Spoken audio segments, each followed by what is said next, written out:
So I should start singing Drake's I'm upset right now because that is basically what I am seeing all over Twitter. People are upset. The Trump haters, um, they're mad. They're big mad that COVID didn't, I guess, do away with Trump, right? Today, on a flurry of tweets, Trump, um, you know, in the morning when I woke up, I saw he was just, tweeting away, and it looks like he's doing better. They announced that at 6:30 he was going to leave Walter Reed Hospital, and I guess return to normal duties or something like that. But but yeah, man, you know, this is what I've been telling people. Everybody when Donald Trump got diagnosed with COVID, I said test him again in an hour or whatever, or test him again the next day. It's gonna come out negative, because what are the chances that all of the people that the percentage of people that came out positive in one, like, let's just say that the White House was a household. Well, what are the chances that they all get diagnosed with COVID at the same time? Maybe at different times, I would have kind of believed it. But the fact that it was all at the same time was kind of suspicious to me. And though he did have symptoms, and I think Melania did have symptoms. So they're probably, I mean, valid or whatever. Um, but then the the girl for the press, the one that addresses the press, she said she was asymptomatic, and the thing is that they have to take COVID tests every day. So if you're taking a COVID every test every day from basically 4 months ago till now, the the chances of you coming out positive are gonna be a lot higher just because you're testing yourself every day. So that's why I think that that most of the tests that were administered came out positive. I'm not saying that all of them were false positives. I'm just saying that there's other things people can get. You know what I'm saying? That it doesn't. There, it's not just COVID out there. I've been working in the hospital for 8 years already, or going on 9 years, and the amount of disease out there is crazy. So all of a sudden, anyone gets sick, anyone has a sore throat, it's COVID. You're like, and doctors now are doing a little bit better as far as not jumping to that conclusion, but basically, that's the go-to right now. To even to the point where they're missing stuff, or they were. I think they're doing a little bit better now because they want it to be COVID. I had a guy in the hospital last time. They retested him 4 times because they were sure he had COVID. You know, and sometimes you don't find out what people have. You just don't. That's the nature of disease and being sick. Sometimes there's just medical anomalies. But this guy in the hospital came out. I mean, kept on coming out negative. But no, test him again. Test him again.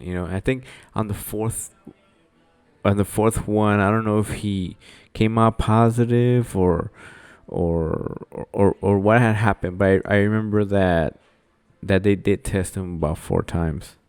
So yeah, man. Just because you get COVID, just look at the percentage of the people that above 70, because Donald Trump is 74 years old. The percentage of people that survive a COVID diagnosis it's 95%, right? Or 96%, something like that. Um, but people, especially on Facebook and on Twitter, they've been brainwashed by the media, and some like people that I know from like high school and stuff, and or just even from college on Facebook. They're they got really triggered, I guess, yesterday too, when he went on the his truck and went to go say hi to his fans and all that stuff. um so they, because to them, the media has been telling them that if you come out positive for COVID, they might as well just dig your grave there and leave you for dead. Like, it was nice knowing you, and and yeah, man. But when I start realizing that COVID wasn't like what the media is telling you. Well, I'll give you the two biggest examples. One, a 500-pound 50-year-old lady. 500 pounds. I don't know how she um, lives her life, or how she even moves, because it doesn't even seem like she can move. Anyways, by the time I got her, um, the day I got her, they intubated her that night. She had been there for 2 nights, so she deteriorated. They intubated her, and I had her for like the next month, apparently, right? It was just kind of back and forth with her. Then, like, I had a break for like 2 weeks, um, and I came back to the hospital, and guess what? The room was empty. So automatically, I assumed that this lady passed away. I mean, for a month, being intubated and all these things, and I was like, for sure she's a goner, because this was early on in COVID.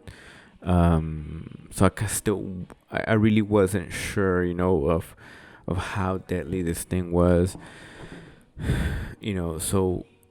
So then I come back and I'm like, oh man, like she passed away or whatever, right?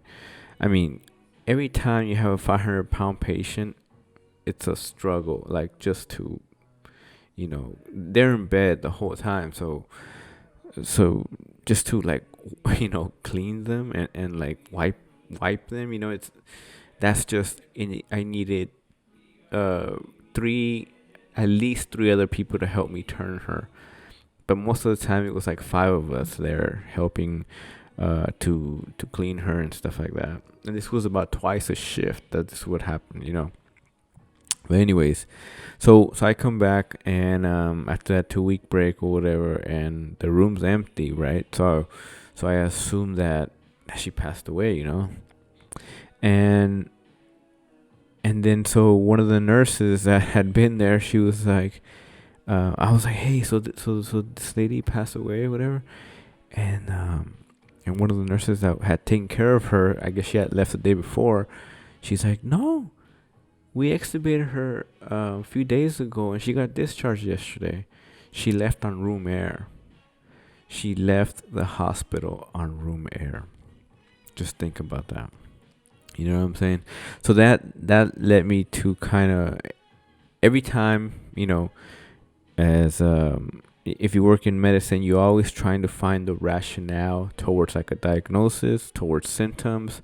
What could be the rationale as to the pathophysiology of a certain patient? So the whole time you're thinking it's just like pneumonia superimposed with, or COVID superimposed with pneumonia, and infiltrate, all that stuff, right? With some fluid in the lungs occasionally. So you kind of just don't think about really the patho, right? It's just kind of like, okay, this is what COVID does, whatever. But after I heard that she was extubated and put on room air, and she went home on room air, I started just going back and thinking, right? Like, you know, maybe if you intubate a 500-pound lady, then yeah, her lungs are probably um, less than ideal for her ideal body weight. That it's gonna be a hard ass motherfucking time to get him off that stupid ventilator, you know. Anyway, so that's one instance where I kind of, I was like, oh shit, what's going on here, um so then and there was several examples of that, you know what I'm saying, of even what do you say, like medical negligence. I saw a lot of that. Doctors refusing to go into the COVID units, and people dying unnecessarily because of that. And also over, I guess, over treatment. As soon as you, like, complain of a little bit of shortness of breath, boom, intubate. You know, um, and so we'll see what where all these cases go and stuff like that. But there was a lot of that. But anyways, the second one that I wanted to talk about was a 99-year-old.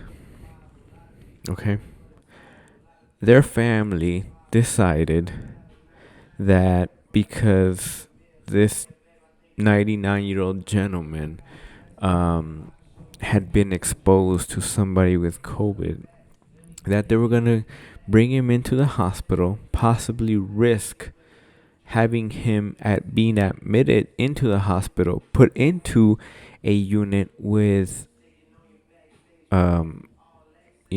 90 plus COVID patients, and have him be by himself.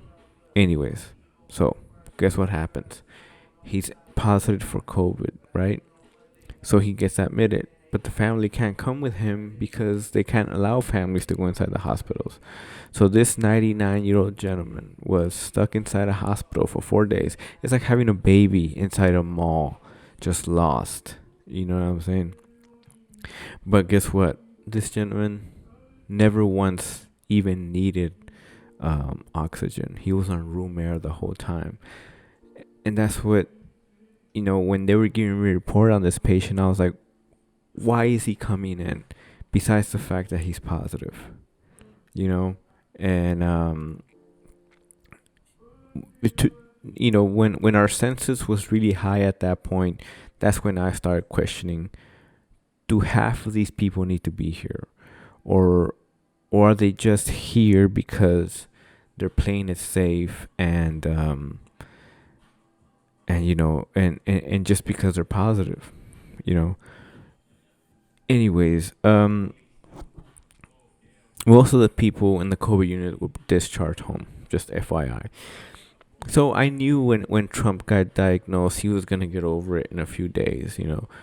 Worst case scenario, he'd be in the hospital 3 or 4 days. Never did I believe that it was gonna evolve to like pneumonia and then him getting sick, and that's because Trump is, like I said, in his 70s, and he's overweight. I don't know his medical history exactly. I doubt he has anything at all. Either way, but yeah, man, this is what I've been saying this whole time. Just because you're positive doesn't mean it's a death sentence. Actually, have you noticed that they've stopped counting the deaths everywhere now? If you turn on CNN, it's just the number of positive cases. The newspaper here where I live, all they stopped counting when they noticed that people weren't responding to the death rates anymore because they were so low. All they started doing is that they started aggregating the number of positive COVID deaths. So that way it looks like a conflated number, like a bigger number. and it's just positive. So yeah, so every day that I work, there's one, two people positive, adults actually. So these are not kids. Almost no kids are getting COVID. Okay, just FYI. Um, and so you're gonna have positive cases, but you know, we can't just continue having that be the reason why everything is still shut down in certain places. Well, a lot of and here kids still can't go to school, so that can't be the sole reason why you know the nations can't move forward. People are just struggling to cling on to their, I guess, ignorance. And that's the thing. It's like most of these people, and I don't blame them because they have so much trust in the news, in certain doctors, that anyone who dare say that something different, it it automatically makes them a hack. Oh, you're a hack. I remember last time I told somebody something about, oh, well, you don't know anything because you're just a nurse or whatever, right? But I mean, whatever. Yeah, man, he's gonna get back. And and I'm just gonna be eager to see if this is going to keep Biden from debating him um, in the next debate that they're gonna have later on this month. Um, but yeah, man, that's all we got for you. Trump's out of the hospital. Well, he will be out in about 30 minutes. So, anyways, just wanted to make that video. I'll see you guys later.